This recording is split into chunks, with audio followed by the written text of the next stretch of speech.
సంభవామి యుగే యుగే అని చెప్పిన శ్రీకృష్ణుడు ఎన్ని యుగాలకైనా గొప్ప మనోవిశ్లేషణ ప్రదాత. అలాంటి కృష్ణుడు యదువంశపు పురుషుడు. అయితే ఈ యదువంశం ఏమిటి అనేది చాలామందికి తెలియదు. పూర్వం సహుషుండు అనే వ్యక్తి ఉండేవాడు. అతడు 100 యజ్ఞాలు చేయటంతో అతనికి ఆ యజ్ఞ ఫలితాల వల్ల దేవతల లోకానికి నాయకుడు అయ్యే అవకాశం వచ్చింది. అయితే అగస్త్య మహాముని శాపం ఇవ్వడం కారణంగా ఆ అవకాశాన్ని కోల్పోయాడు. అతనికి యతి, యయాతి, సంయాతి, నాయాతి, వియతి, గృతి అని 6 మంది కొడుకులు ఉండేవారు. అతని తర్వాత పెద్ద కొడుకైన యతి రాజ్యానికి రాజు అయ్యాడు. అతని రాజ్యాకాంక్ష అన్ని పాపాలకు, అత్యాసాలకి కారణమవుతుందని రాజ్యాన్ని వదిలి సన్యాసిగా మారిపోయాడు. అన్న, తండ్రి ఇద్దరూ లేకపోవటం వల్ల యయాతి రాజ్యభారం చేపట్టాడు.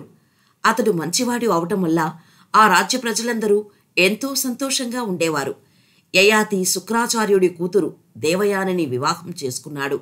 వాళ్ళిద్దరికీ యదువు, దుర్వసుడు అనే 2 కొడుకులు పుట్టారు. వృషపర్వుడు అనే రాజు కూతురు శర్మిష్ఠ శుక్రాచార్యుడి దగ్గర చదువు చెప్పించుకునేది.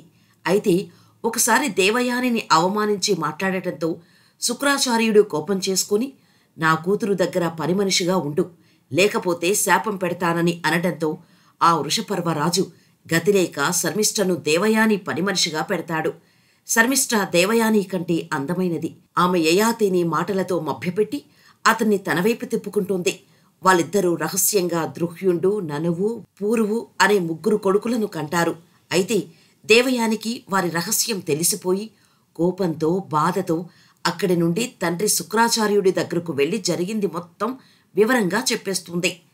శుక్రాచార్యుడికి కోపం పెరిగిపోయి, నువ్వు జీవితాంతం ముసలివాడిగా ఉంటావు అని శాపం పెడతాడు. ఉన్న వయసు మొత్తం పోయి అప్పటికప్పుడు ముసలోడిలా అయిపోతాడు యయాతి.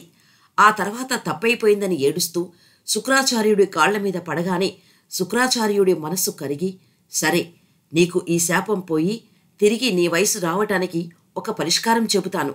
నీ కొడుకులలో ఎవరైనా సరే నీకు వాళ్ళ యవ్వనాన్ని ఇచ్చి నీ ముసలితనాన్ని వాళ్ళు తీసుకుంటామంటే అలాగే తీసుకో అని చెప్పి అక్కడి నుండి వెళ్ళిపోతాడు.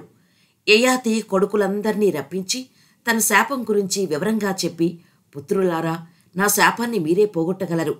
మీలో ఎవరో ఒకరు మీ యవ్వనాన్ని నాకు ఇచ్చి నా ముసలితనాన్ని పోగొట్టండి అని అడుగుతాడు. యయాతి కోరిక తీర్చటానికి దేవయాని కొడుకులు ఎవరూ ఒప్పుకోరు. శర్మిష్ఠ కొడుకులలో కూడా పెద్దవాళ్ళిద్దరూ ఒప్పుకోరు. చిన్న కొడుకు అయిన పురువు మాత్రం, నాన్న, నా యవ్వనాన్ని మీరు తీసుకొని మీ ముసలితనాన్ని నాకు ఇవ్వండి అని చెబుతాడు.